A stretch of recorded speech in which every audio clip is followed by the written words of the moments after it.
అందరికీ నమస్కారం అండి. ఈసారి వీడియోలో దాసరి నారాయణరావు గారు తీసిన 'అక్కినేని నాగేశ్వరరావు' గారితో ఒక విచిత్ర చిత్రం గురించి మాట్లాడుకుందామండి. ఆ చిత్రమే కామాక్షి ఫిలిమ్స్ వారి 'మాయాబజార్', సాంఘిక 'మాయాబజార్' ఈ చిత్రం. దాసరి నారాయణరావు గారు సాంఘికంగా మార్పు చేసి 'మాయాబజార్' సినిమాని సాంఘిక చిత్రంగా తీశారనమాట. ఈ చిత్రం మే 4, 1995లో విడుదలైంది.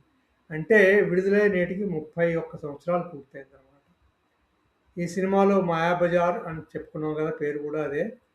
కథని యాజ్ ఇట్ ఈజ్‌గా సాంఘికం చేసి దించేశారు. యువజంట అంటే సుమన్, ఆమని వేసిన పాత్రలు అభిమన్యుడు, శశిరేఖ పాత్రలనమాట. అక్కినేని నాగేశ్వరరావు గారేమో కృష్ణుడి పాత్ర, గుమ్మడి గారేమో బలరాముడి పాత్ర, దాసరి నారాయణ గారు ఘటోత్కచుడి పాత్ర వేశారు.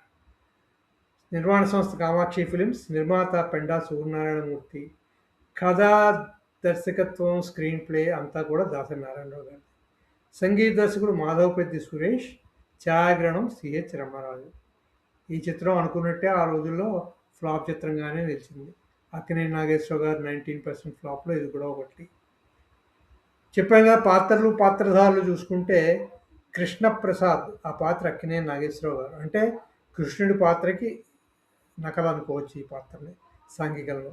అలాగే బలరామయ్య అంటే గుమ్మడి పాత్ర, గట్టయ్య దొర దాసరి నారాయణరావు ఘటోత్కచుడి పాత్ర, సుభద్ర అంటే మాయాబజార్లో సుభద్ర పాత్ర తెలుగులో ఇందులో జయంతి సాంఘికంలో, అర్జునరావు అంటే అర్జునుడి పాత్ర మురళీమోహన్, రాజేష్ చెప్పుకున్నాం కదా అభిమన్యుడి పాత్ర సుమన్, శశిరేఖ పాత్ర శశిరేఖ పేరుతోటే ఉంది ఆమని.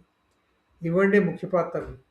ఈ పాత్రలన్నీ పెట్టేసి సినిమాని పూర్తిగా సాంఘికం చేసి తర్వాత ఈ మురళీమోహన్ కుటుంబం ఒక దీంట్లో పూర్తిగా సుయోధన్ రావు అనే ఆయన చేతిలో పూర్తిగా తమ ఆస్తులన్నీ పోగొట్టుకున్నట్టు చూపిస్తారు.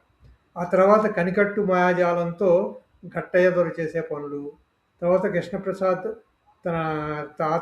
తన దీనితో చేసే పనులు, వాటితో మొత్తం సినిమానంతా నడిపించేశారండి.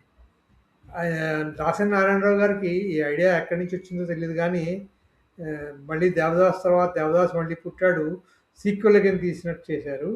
ఈ మాయాబజార్ మట్టుకు అదే కథని సాంఘికం చేసి పెట్టేశారు. ఈయనకి ఇలాంటి ఐడియాలన్నీ ఎక్కువ వస్తూ ఉంటాయి అనుకుంటాను వల్ల దాసరి నారాయణరావు గారికి. అదండి ఈ సినిమా కథ. మాయాబజార్ కదే, దాన్నే పూర్తిగా సాంఘిక రూపంలో పెట్టేసి తీసే సినిమా అనమాట. ఇకపోతే ఈ సినిమాకి పాటలు మాధవపతి సురేష్ అనే ఆయన సంగీతం ఇచ్చాడండి. మొత్తం 9 పాటలు ఉన్నాయి. పాటలన్నీ సింగిల్ కార్డ్ ఎస్పి బాలసుబ్రహ్మణ్యం గారే పాడేశారు. తర్వాత పాటలన్నీ కూడా కొంచెం కొంచెం మాయాబజార్ స్టైల్లో పట్టుకొచ్చారనమాట. ఓ సుందరి నువ్వే ఇలాంటి పాటలు కొన్ని పెట్టేసి అదే స్టైల్లో పాటలు కూడా లేపేసి మొత్తం ట్యూన్స్ కూడా కొంచెం కొంచెం అలాగే నడిపించారు. అలా అలనాటి మాయాబజార్ పౌరాణిక చిత్రాన్ని తీసుకొచ్చి దాసరి నారాయణరావు గారు ఒక సాంఘిక చిత్రంగా మళ్ళీ నిర్మించి విడుదల చేసేశారు. ఈ చిత్రం అనుకున్నట్టే అక్కడ ఆడలేదు. యూట్యూబ్లో మట్టుకు ఉన్నది, చూడొచ్చు, కావాలనుకున్న వాళ్ళు చూడొచ్చు సినిమా. అదండి దాసరి నారాయణరావు గారు అక్కినేని నాగేశ్వరరావు గారితో తీసిన కామాక్షి ఫిల్మ్స్ వారి 'మాయాబజార్' అనే చిత్ర విశేషాలు. ఈ చిత్ర విశేషాలు మీకు ఏమైనా తెలిస్తే కామెంట్స్లో పెట్టండి. కొంచెం సరదాగా మాట్లాడుకోవచ్చు ఈ చిత్రం గురించి కూడా. ఈ వీడియో మీకు నచ్చితే సబ్స్క్రైబ్ చేయండి, షేర్ చేయండి, లైక్ చేయండి. Thank you very much. మళ్ళీ మరో వీడియోలో మరో చిత్ర విశేషాలతో కలుసుకుందాము. అంతవరకు సెలవు. Thank you very much.